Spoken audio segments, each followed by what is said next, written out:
Hello दोस्तों, स्वागत है आप सभी का YouTube channel Saurabh sir mathematics में। दोस्तों, भारत का प्राचीन इतिहास की जो सीरीज चल रही है उसमें ये टॉपिक आ जाएगा महाजनपद काल, जिसके ऊपर हम चर्चा करने वाले हैं। तो इसमें महत्वपूर्ण जो तथ्य हैं उन्हीं को रखा गया है, जो कि परीक्षाओं से संबंधित हैं, आगे आने वाली परीक्षाओं के लिए बहुत ही महत्वपूर्ण हैं। यदि आप SSC, UP TET, C TET, super TET, NTPC, railway, police, लेखपाल आदि एग्जाम्स की यदि आप तैयारी कर रहे हैं तो यह वीडियो आपके लिए महत्वपूर्ण होने वाला है। इस वीडियो में लिखा हुआ है, जैसा कि थंबनेल में लिखा हुआ है कि पीडीएफ सहित है, तो इसका पीडीएफ आपको हमारे टेलीग्राम चैनल पर जाकर मिल जाएगा, जिसका लिंक आपके डिस्क्रिप्शन बॉक्स में दे रखा है।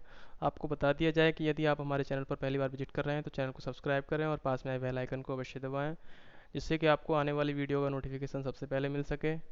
और यदि वीडियो अच्छा लगता है तो लाइक करें, शेयर करें, कमेंट करें। तो दोस्तों, स्टार्ट करते हैं वीडियो को। महाजनपद काल। महाजनपद काल में तीन काल आते हैं: हर्यक वंश, शिशुनाग वंश और नंद वंश। तो इसकी थोड़ा सा देखते हैं प्रस्तावना में क्या है कि लोहे के औजारों के विस्तृत प्रयोग और कृषि व्यवस्था के विकास के कारण गंगा के मैदानों में बड़े क्षेत्रीय राज्यों का निर्माण हुआ। लोगों की जनपद या क्षेत्र के प्रति गहरी निष्ठा थी। इन राज्यों का बौद्ध और जैन साहित्य में जिक्र किया गया है। इनमें राजतंत्रात्मक और प्रजातंत्रात्मक दोनों प्रकार की व्यवस्था शामिल थी।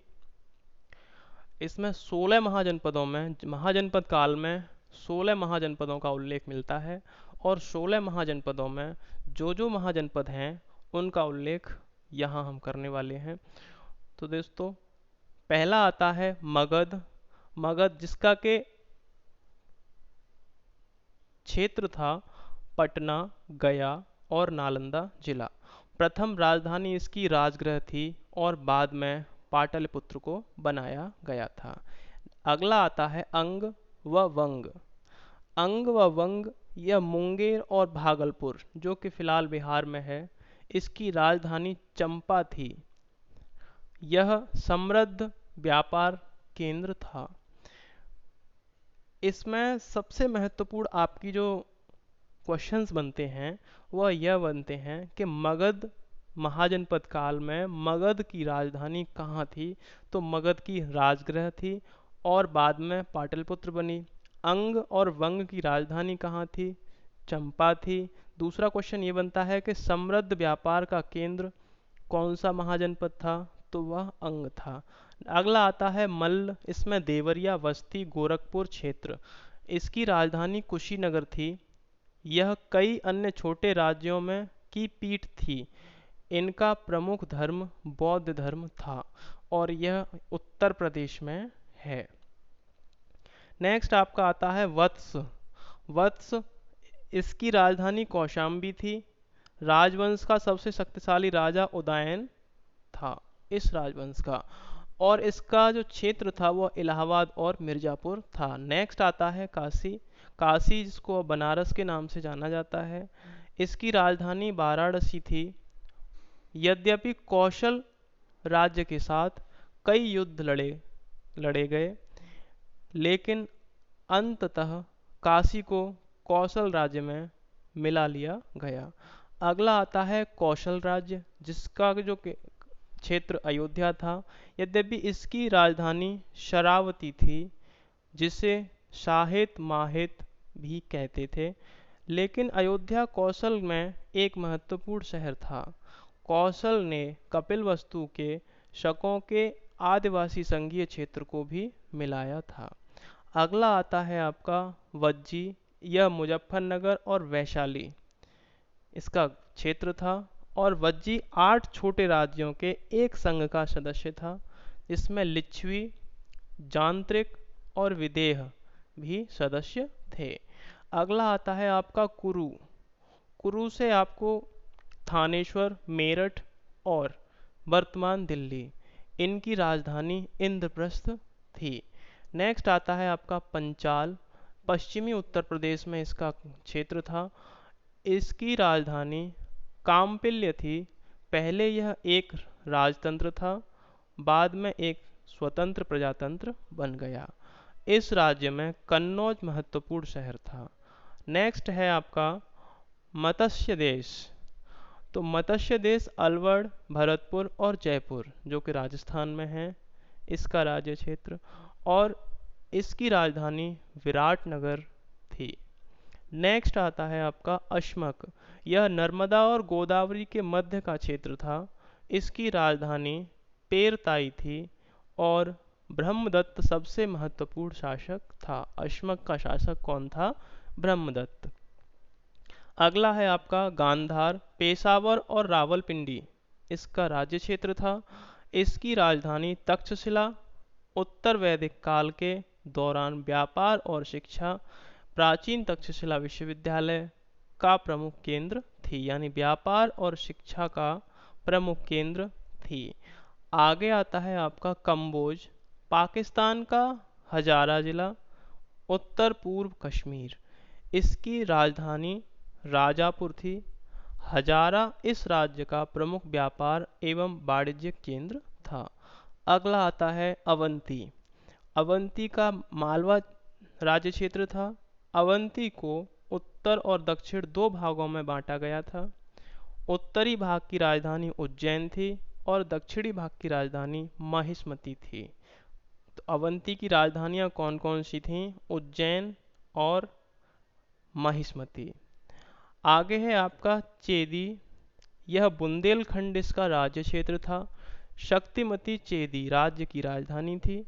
चेदी राज्य यमुना और नर्मदा नदी के मध्य फैला हुआ था। इस राज्य के एक परिवार को बाद में कलिंगा राज्य के राजशाही परिवार में विलय कर दिया गया था। नेक्स्ट है आपका सूरसेन। ब्रजमंडल इसका राज्य क्षेत्र था। इसकी राजधानी मथुरा थी। इसका सबसे विख्यात शासक अवंतीपुत्र था। नेक्स्ट आता है आपका मगध साम्राज्य। मगध साम्राज्य से संबंधित महत्वपूर्ण तथ्य हैं। बिंबिसार ने विजय और आक्रामकता की नीति अपनाई और कई राज्यों को मगध के साम्राज्य में मिलाया। उसने कई विवाह संधियों के माध्यम से भी अपने साम्राज्य का विस्तार किया।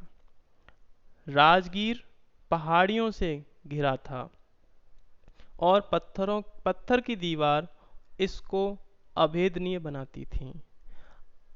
प्रचुर मात्रा में लोहे की उपस्थिति ने हथियार बनाने, जंगल साफ करने और कृषि व्यवस्था अर्थव्यवस्था के विकास में योगदान दिया।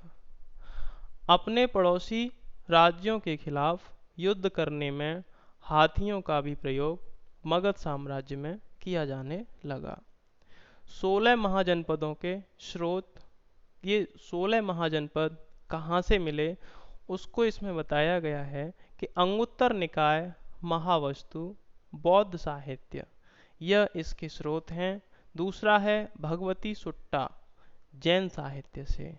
इसके जो वंशज थे उनका वर्णन देखते हैं। हर्यक वंश। हर्यक वंश में बिंबिसार जो कि 544 से 492 ईसा पूर्व तक रहा। हर्यका मगध में बिंबिसार द्वारा स्थापित नए राजवंश का नाम था। इसे सेनीय भी कहा जाता था, जो भारत में नियमित और स्थायी सेना रखने वाला प्रथम भारतीय था।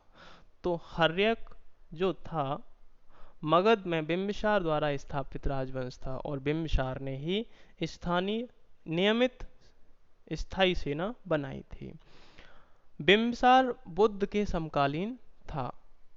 महात्मा बुद्ध के समकालीन थे बिंबिसार। पाटलिपुत्र और राजगृह मगध राज्य की राजधानी थी।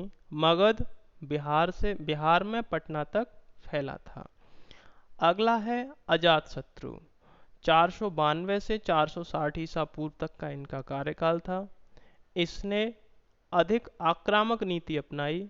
काशी और वज्जी पर नियंत्रण किया। राजगीर किले का निर्माण किया। इसके प्रथम बुद्ध परिषद का आयोजन किया था। इसके कार्यकाल में प्रथम बुद्ध परिषद का आयोजन हुआ था। अगला है उदयनी। इन्होंने पाटलिपुत्र की स्थापना की और राजधानी को राजगीर से पाटलिपुत्र स्थानांतरित किया। इनका कार्यकाल 460 से 440 ईसा पूर्व तक रहा। इसके बाद आपका आता है शिशुनाग वंश। तो शिशुनाग वंश 412 से 344 ईसा पूर्व तक था। लोगों ने नागदशक अंतिम हर्य का शासक यानी उदयनी को हटाकर शिशुनाग को चुना और इस तरह से हर्य का वंश का अंत हुआ। शिशुनाग को कालाशोक ने अपदस्थ किया। इसी ने द्वितीय बौद्ध परिषद का आयोजन कराया था। तो द्वितीय बौद्ध परिषद किसके काल में आयोजित हुई थी? तो कालाशोक के काल में। अगला आता है आपका नंद वंश, जो कि 344 से 323 ईस्वी पूर्व तक रहा। महापदम नंद वंश का संस्थापक और प्रथम राजा था। महापदम नंद, यह बहुत बार पूछा जाता है। इसमें मगध वंश को हटाया और नए साम्राज्य की स्थापना की। इसे सर्वछत्रांटक और उग्रसेन के नाम से भी जाना जाता था। तो इसको ध्यान रखेंगे कि इसे सर्वछत्रांटक और उग्रसेन के नाम से भी जाना जाता था। महापदम नंद को एक रात एकमात्र सम्राट कहा जाता था। प्रारंभ में नंदों ने मगध के एक बड़े हिस्से पर शासन किया और बाद में नंद वंश की सीमाओं का उसके शासकों द्वारा हर दिशाओं में विस्तार किया गया।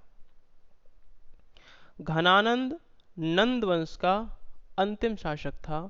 इसके शासनकाल में अलेक्जेंडर ने 326 ईसा पूर्व में उत्तर पश्चिमी भारत पर आक्रमण किया था।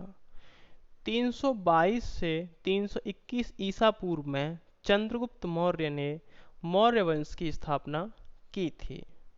तो यह आता है आपका 16 महाजनपदों से महत्वपूर्ण तथ्य, जो कि एग्जाम्स में बार बार पूछे जाते हैं।